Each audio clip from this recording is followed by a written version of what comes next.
It's a wish come true for me in the show also. जब 11:11 जब बजते हैं तो जैसे लाइफ में कुछ होता है ना मैजिकल, शो में भी ऐसा कुछ होता है। Character full of life, which I've really enjoyed portraying on screen. अच्छी एक्सपीरियंस रहा है, बढ़िया एक्सपीरियंस रहा है, बहुत एक्सपीरियंस मिला है इस एक्सपीरियंस में। It's exactly that, it's a wish come true for me.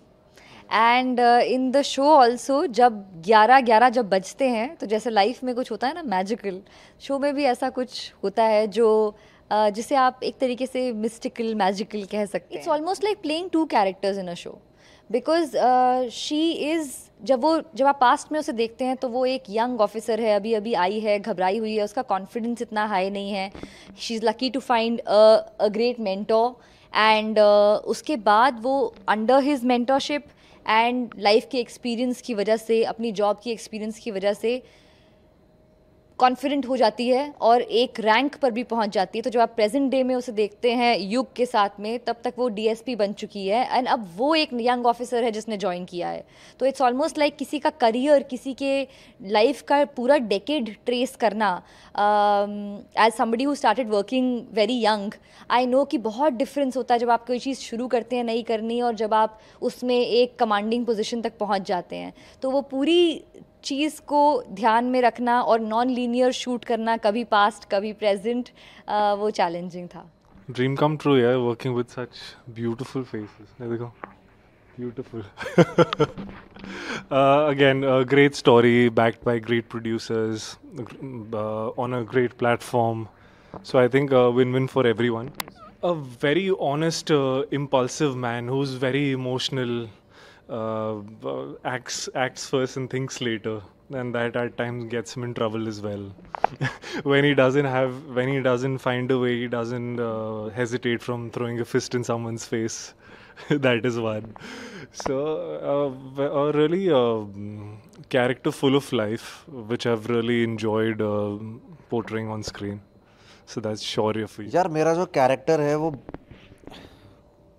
उसके इनर कॉन्फ्लिक्ट इतने चल रहे हैं ना अपनी लाइफ के, और उसके पास्ट ट्रॉमास इतने लेयर्ड है ना उसके डिफेंस सिस्टम में और डिफेंस मैकेनिज्म में, या फिर उसका जो एक या उसका जो कैरेक्टर है, जो इस तरह से वो बोलता भी है, जिस तरह से वो वर्क करता है, वो सब उसकी उसमें झलकता है उस कैरेक्टर में। मेरे लिए बहुत मुश्किल था ये कैरेक्टर प्ले करना, क्योंकि एक चीज़ नहीं चल रही है, बहुत चीज़ें चल रही हैं। उसका खुद का पास्ट पीछे चल रहा है, उसके खुद के ट्रॉमास हैं जो हिट करते रहते हैं बार बार।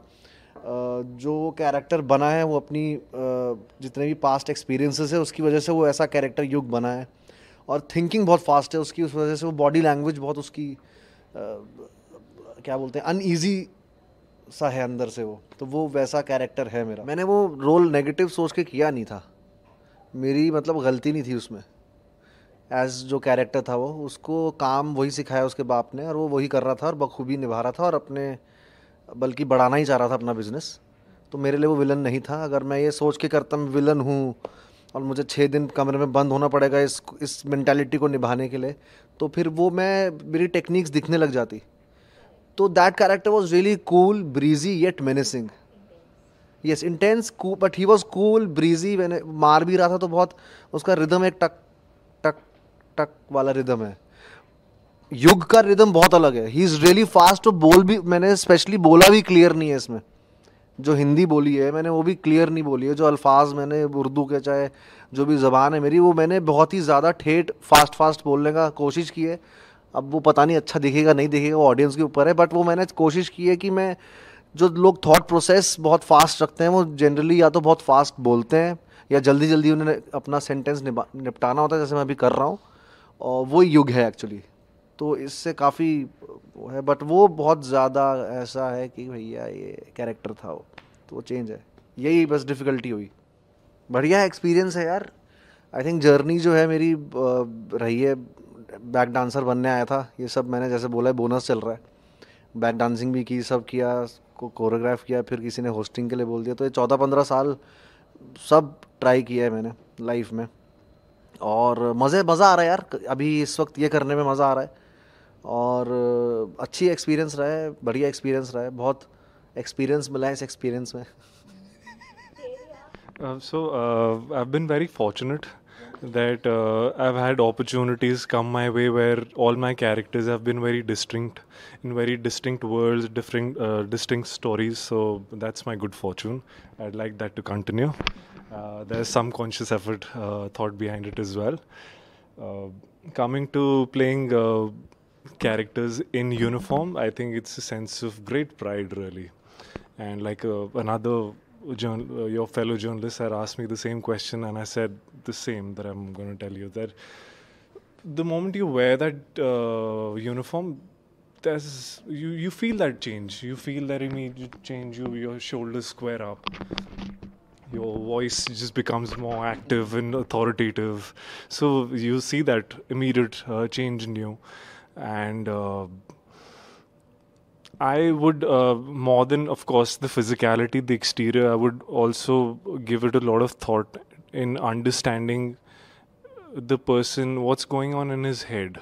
Because after all, चाहे वो आर्मी ऑफिसर हो या वो पुलिस ऑफिसर, वो है तो इंसान, और हर इंसान की कुछ चैलेंजेस हैं. उसके दिमाग में एक तूफान चल रहा है, उसके मन में बहुत भावनाएं चल रही हैं. तो वो समझना और वो दर्शाना, आई थिंक वो इम्पोर्टेंट होता है. एंड अपने डायरेक्टर की सुनिए, पहचानिए आप कौन सी कहानी में, और उस हिसाब से अपना सुर पकड़िए. हर कैरेक्टर चैलेंजिंग होता है एक अपने तरीके में, अगर आप उसमें बनाना चाहें तो. हाँ, चैलेंजिंग है, क्योंकि मैं भी राघव की तरह एक्चुअली एक अलग वर्ल्ड से आ रही थी इस एक्सपीरियंस के पहले. तो because I had played this gangster. Now it's not about कि गैंगस्टर है, ये कॉप है, दोनों कैरेक्टर्स के. और मैंने भी, जैसे कि वो कह रहे थे ना, कि नेगेटिव कैरेक्टर, अगर जो भी ग्रे कैरेक्टर्स को आप प्ले करते हुए नहीं उन्हें जज कर सकते. आप नहीं सोच सकते कि मैं ऐसी हूँ, ऐसा मतलब कि ये कैरेक्टर ऐसा है, आप उसको जज नहीं कर सकते. आपको लगता है कि आप जस्टिफाई करते हैं उसको, अपने आप को, तभी आप उसे कन्विंसिंगली प्ले कर पाते हैं.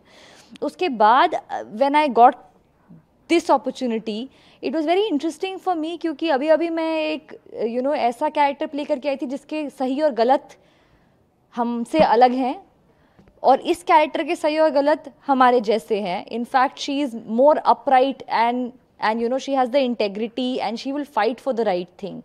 तो for me the contrast was what was challenging.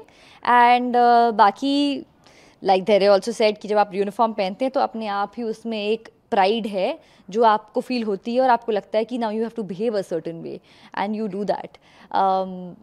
बाकी हमारा काम राइटिंग और डायरेक्टर ने काफ़ी सॉल्व कर दिया था. उन्होंने बहुत मेहनत की हुई थी already. We just had to understand the vision and surrender completely. हर इंसान को जब हम नॉस्टैल्जिक तरीके से कोई भी चीज़ देखें तो पास्ट हमेशा हमें कुछ यादें, हमारी मेमोरी भी ऐसे ही वर्क करती है, ऑलमोस्ट रील्स की तरह. हम सिर्फ हाईलाइट्स देखते हैं, और उसमें से जो अच्छी बातें और बचपन की अगर आपकी अच्छी मेमोरीज़ हों तो आपको हमेशा पास्ट बहुत रोमांटिक और अच्छा लगता है. But I want to be more like Raghav. I want to live in the moment. I want to be more present. And yeah, वो भी अच्छा था और ये भी अच्छा है, and hopefully the future will be even better. और सिनेमा, जैसे हम बात कर रहे थे सिनेमा की, मुझे लगता है कि 90s 80s 90s में एक अलग वेव सी चलती थी, जब पैरेलल सिनेमा की, जब जाने भी दो यारो, प्रहार, मंथन, और ये सब को भी बहुत इन सब की वजह से जो ऐसे एक्टर्स थे जो सच्ची में मतलब रिलेटेबल कहानियाँ, जैसे हम अभी देखते हैं साउथ की फिल्मों में, बहुत सारी फिल्में यहाँ होती हैं जो रिलेट कर पाएँ हम कहानियाँ. हम कोई अमेरिकन ब्यूटीज़ देखना नहीं चाहते, या फिर वहाँ का कहानी नहीं देखना चाहते, वहाँ पर क्या हुआ है वो देखना नहीं चाहते हैं. हम देखना चाहते हैं कि फॉर एग्ज़ाम्पल पुष्पा कैसे लड़ेगा मज़दूरों के लिए, फॉर एग्ज़ाम्पल मैं बोल रहा हूँ. और वही चीज़ पहले भी होती थी, वही चीज़ अगर अभी भी लोग करते हैं, वो चीज़ हिट होती है. चाहे तो आप बारहवीं फेल देख लीजिए, चाहे आप लापता लेडीज़ देख लीजिए, किल देख लीजिए. अगर रिलेटेबिलिटी हो, कम से कम इंसान तो लगे टीवी स्क्रीन पर, बता तो पाए यार ये मैं हो सकता हूँ. तुमने वो थॉट प्रोसेस ही अगर बिगाड़ दोगे इंसानों की कि मैं हो ही नहीं सकता कभी लार्जर देन लाइफ. मुझे वो 90s में मुझे पसंद था वो दौर, जब वो एक वेव चली थी जिसमें प्रहार और अर्धसत्य और ये सब, ओमपुरी साहब, नसीर साहब, इरफान साहब, जब हम इनको देख पाते थे और रिलेटेबल लगता था कि यार ये मेरा पड़ोसी है, ये ऐसे हैं। तो एक वो बड़ा अच्छा लगता, इवन अमिताभ बच्चन साहब जब आते थे तो लगता था कूली आ रहा है, तो लगता था कूली है, पसीना रहता था, एक रिलेटेबिलिटी थी। अमेरिकन ब्यूटीज देखने नहीं जाता, मुझे पसंद नहीं है देखना। मैं देखूँ मैं, हाँ वो जो एक कॉन्सेप्ट बना दिया ना, मतलब रिलेटेबिलिटी खत्म हो गई है। अब साउथ के स्टार्स इसलिए स्टार्स अभी तक हैं क्योंकि वो जनता की तरह हैं। फहद फासिल हैं, वो फील कर सकता हूँ मैं, हाँ यार मैं एक आदमी, एक इंसान है स्क्रीन पर, ऑर्गेनिक पन। बाकी तो क्या है,